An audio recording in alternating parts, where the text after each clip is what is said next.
여러분 안녕하십니까? 반갑습니다. 오늘 또 하나님의 말씀 함께 살펴보도록 하겠습니다. 오늘은 이 시대를 아는 자라는 제목으로 말씀을 보겠습니다. 하나님의 백성들에게는 언제나 그 시대에만 주어지는 특별한 기별이 있었습니다. 하나님의 백성들은 늘 두 가지 이 계명을, 두 가지의 특징을 가지고 있습니다. 첫째는 하나님의 율법을 지키는 그러한 기별이고, 두 번째는 그 시대에 주어진 애언의 기별이 주어져 있습니다.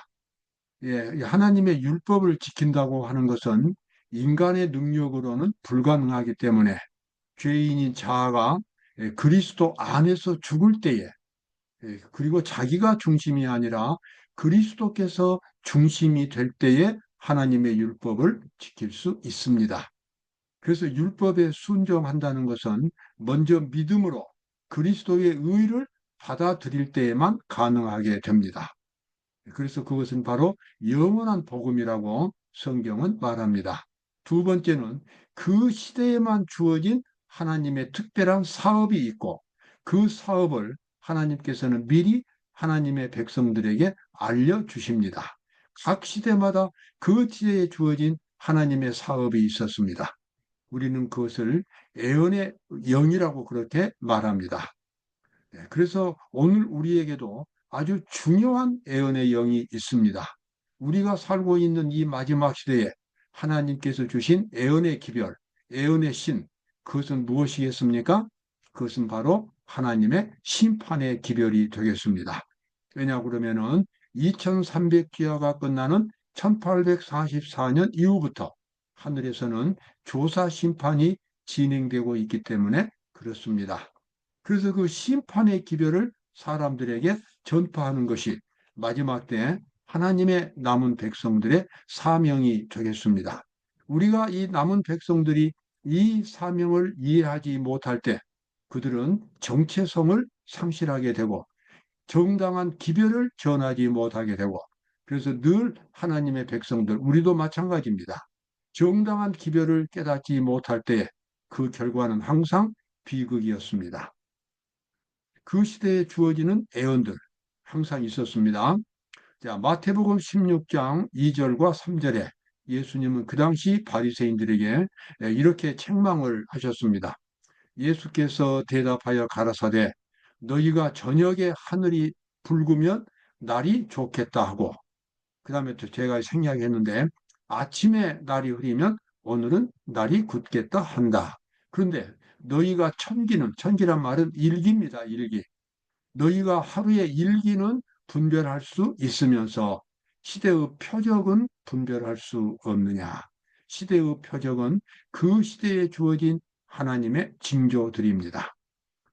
그 당시 이 바리새인들은 그 당시에 주어진 아주 중요한 시대적인 예언의 기별을 있었습니다. 그것은 예수님께서 오셨다고 하는 것입니다.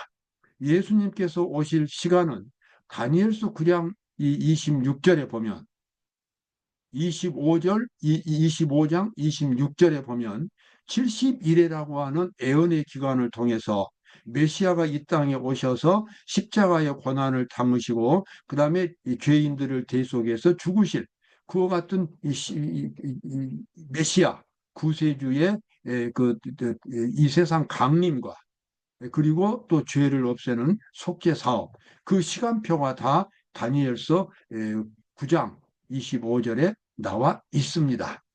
그래서 예루살렘을 중건하라는 영이 날 때부터 70일회를 계산하면 예수님께서 오실 시간이 정확하게 나타나는 것입니다. 아주 중대한 기별이었습니다. 그런데 그 당시 바리새인들, 종교 지도자들은 그 예언의 기별을 외면했습니다. 그리고 전혀 관심을 기울이지 않았습니다.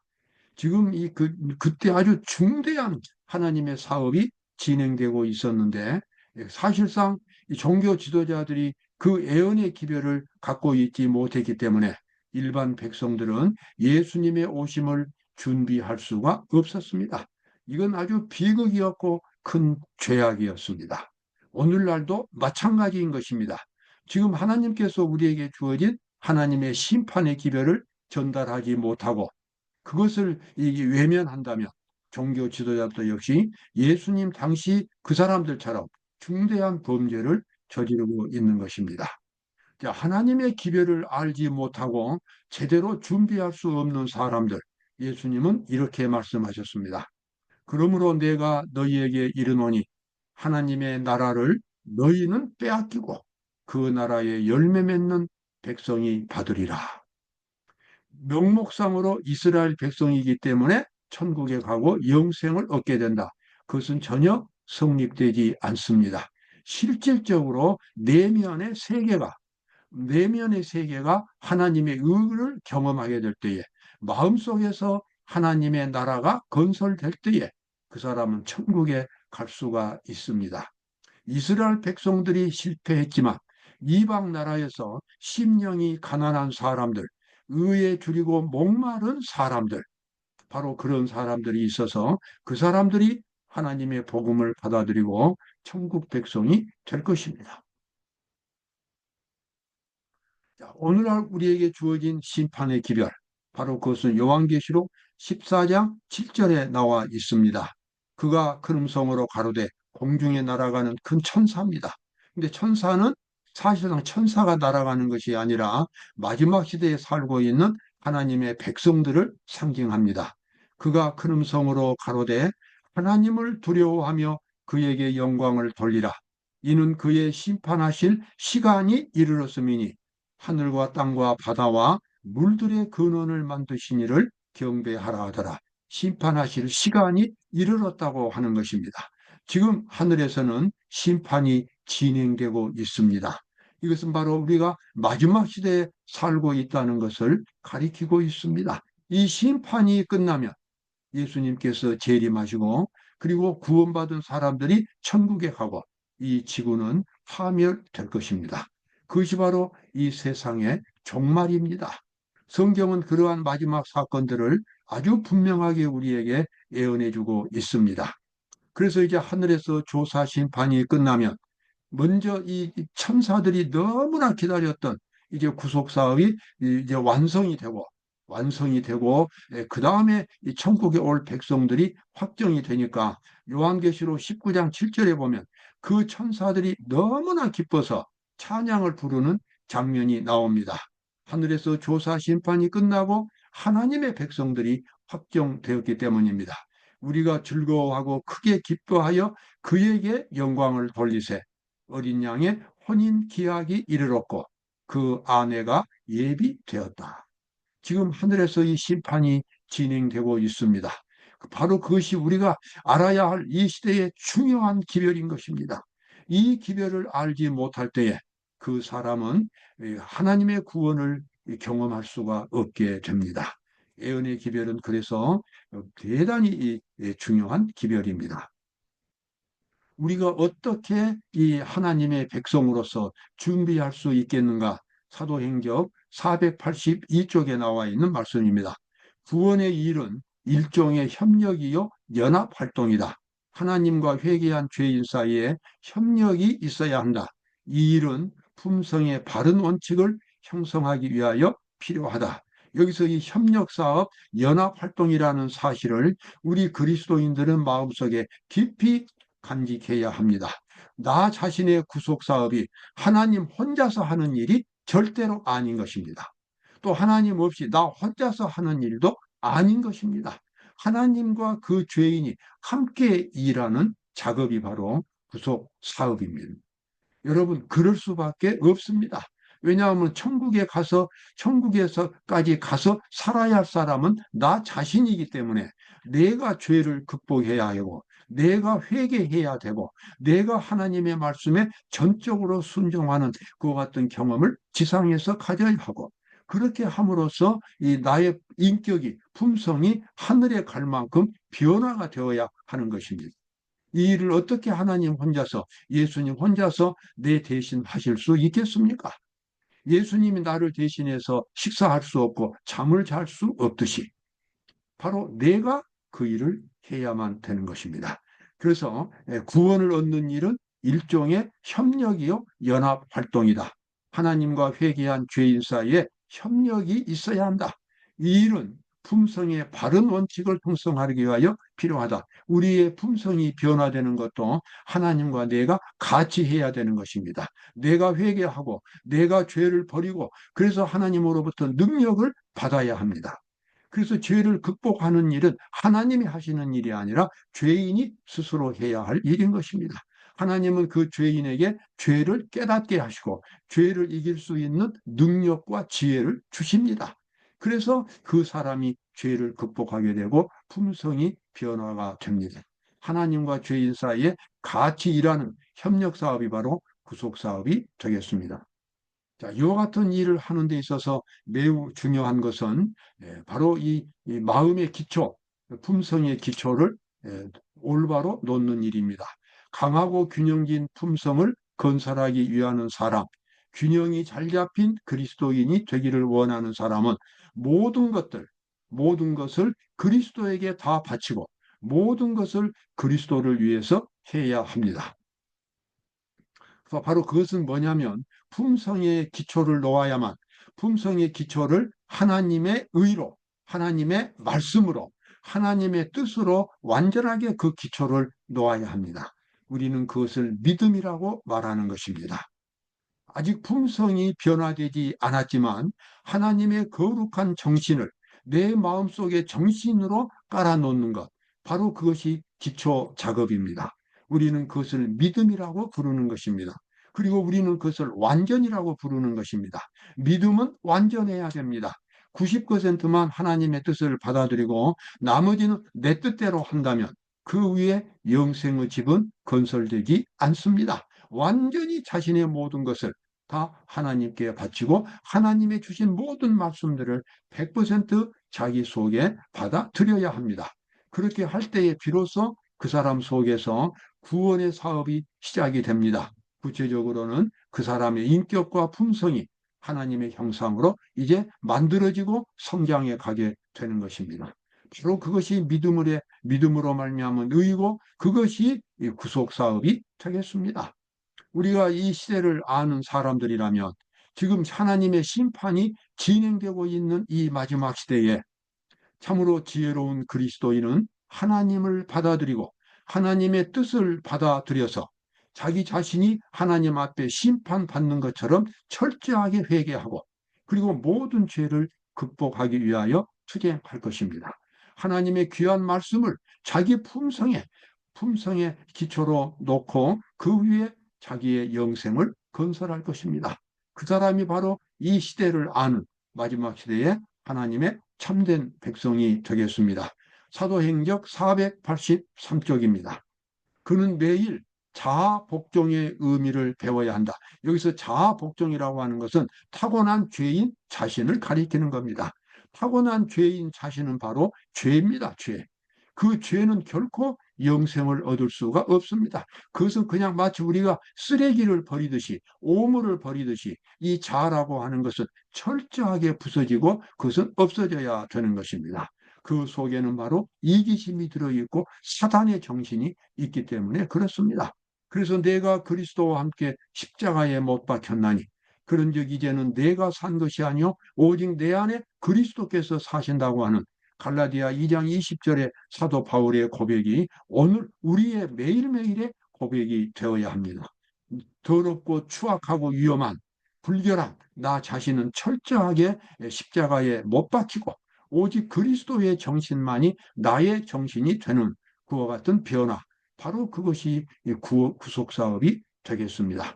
그는 하나님의 말씀을 연구하고 그 의미를 배우며 그 조항들을 순종해야 한다. 그리하여 그는 그리스도인의 탁월한 위치에 도달하게 된다.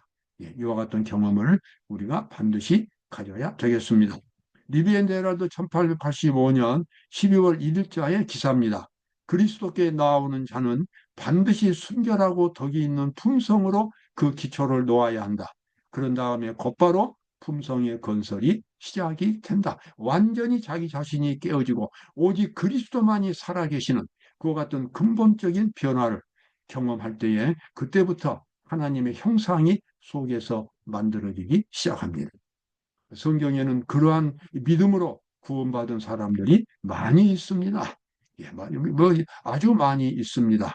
우리 여러분과 제가 바로 그런 영광스러운 사람들 가운데 한 사람이 되기를 바랍니다. 자, 초기문집 73쪽에 나와 있는 말씀. 우리가 그렇게 할 때에 우리가 어떤 마음의 자세로 자신을 바칠 것인가? 아주 끈질긴 기도로 자기 자신을 이 십자가에 못 박는 경험을 가져야 합니다. 그저 말로 간단하게 해서 못 박히는 것이 아닙니다. 내가 철저하게 하나님 앞에서 나 자신을 그리스도께 복종시키는 그 같은 깊고도 철저한 오랜 시간 동안 하나님과 투쟁하면서 자아를 하나님께 드리는 그 같은 시간들을 매일매일 가져야 합니다. 그대의 탄원을 보좌에 밀착시키고 강한 믿음으로 계속하라. 약속들은 확실하다. 구한 것은 받은 줄로 믿으라. 그러면 그것을 갖게 될 것이다라고 말했다. 천사가 지금 화이트인에 한 말이었습니다. 기도를 할 때 건성으로 한다랄지 형식적으로 시간대 위해서 한다랄지 이러한 기도는 그 사람을 변화시키지 못합니다. 변화가 될 때까지 내가 철저하게 그리스도의 의를 경험할 때까지 그리스도를 붙잡고 씨름하는 그와 같은 경험이 반드시 있어야 되는 것입니다. 왜냐하면 이 자아라고 하는 것은 쉽게 깨어지지 않기 때문에 그렇습니다. 자아라고 하는 것은 아주 교활하고 잔인한 원수입니다. 우리는 누구나 이 자아를 미워하면서도 버리지 못하는 이유가 바로 거기에 있습니다. 그러나 천국을 꿈꾸고 영생을 꿈꾸는 사람은 반드시 그와 같은 경험, 자신이 그리스도 안에서 죽는 경험을 예수님 앞에서 반드시 가져야만 되겠습니다. 품성은 쉬지 않고 형성되고 있다. 하나님의 천사들은 도덕적 가치를 바라보고 있다. 그 결과 스스로 다른 사람들의 마음에 사탄의 암시를 전달하는 통로가 되는 것을 하나님은 불쾌하게 여기신다. 이렇게 되겠습니다. 자, 우리의 품성은 끊임없이 지금 만들어지고 있습니다. 우리는 지금 만들어진 이 품성을 가지고 천국에 가게 될 것입니다. 그래서 우리는 매일매일의 생활 속에서 천국을 준비하고 있습니다. 그리스도의 재림을 준비하고 있는 것입니다. 왜냐 그러면 지금 우리가 만드는 이 품성이 하늘에서 그대로 계속되기 때문에 그렇습니다. 그런데 만약에 표준을 낮추는 행동이나 어떤 하나님을 전적으로 의지하지 않아도 될 것 같은 그저 형식적으로 그냥 믿으면 그냥 적당한 선에서 믿으면 다 나머지는 예수님이 해결하시고 천국 갈 것처럼 생각한다면 큰 착오 속에 빠질 수 있습니다. 왜냐하면 회개는 본인이 성령의 감동을 받아서 죄인 본인이 하는 것이지 예수님이 하신 것이지 않기 때문에 그렇습니다. 그래서 자기 속에 어떤 죄가 있다는 것을 하나님께서 보여주시면 어떤 시련이나 어떤 역경이나 어떤 사람이나 이런 사람들을 통해서 자신의 결점을 보여준다면 그 결점을 즉시로 회개하고 극복하는 그러한 일들을 해야만 되겠습니다. 그래서 그러한 것들을 극복할 때에 하나님의 형상이 만들어집니다. 하나님의 심판의 때를 알려주고 하나님을 두려워하고 경배하라는 요한계시록 14장의 첫째 천사의 기별, 아까 우리가 조금 전에 봤지요. 하나님의 심판의 기별입니다. 하나님의 백성들로 하여금 세상의 부패한 가마에서 떠나게 하고 그들을 일깨워주기 위하여 주어진 기별이었다. 예, 세 천사의 기별, 그 중에서 첫째 천사의 기별, 하나님의 심판이 이르렀으니 이제는 창조주를 경배하라고 하는 그 같은 기별은 마음속에 하나님을 온전히 받아들여서 철저하게 회개하라는 기별입니다.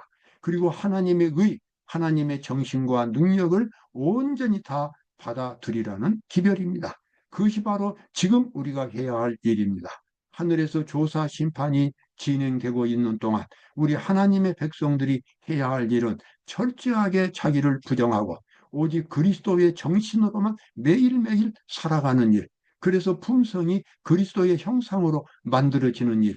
이런 사람들이 바로 마지막 때에 하나님의 재림, 하나님의 심판을 통과하고 마지막 재앙을 통과해서 주님의 재림을 맞이할 수 있는 준비를 하는 지혜로운 사람들이 되겠습니다.